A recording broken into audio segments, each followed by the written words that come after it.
China said on Friday that any decision by Washington to arbitrarily cut economic ties with Beijing would not be realistic or wise, responding to renewed threats by U.S. President Donald Trump to, quote, decouple from China.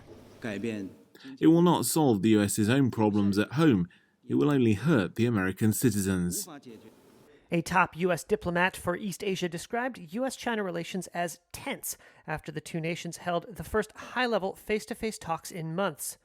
U.S. Secretary of State Mike Pompeo met China's top diplomat, Yang Jiechi, for a day of talks in Hawaii on Wednesday, but those appear to have done little to improve the mood. Relations between the globe's two largest economies are at their lowest point in years amid the current coronavirus pandemic. Trump has accused Beijing of not being transparent about the outbreak. The first phase of a U.S.-China trade deal calls on Beijing to buy $200 billion in U.S. goods and services over 2 years.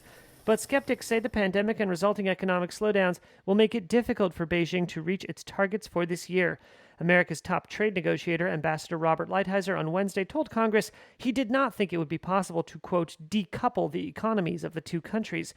Trump contradicted Lighthizer in a tweet Thursday, writing, quote, the U.S. certainly does maintain a policy option under various conditions of a complete decoupling from China.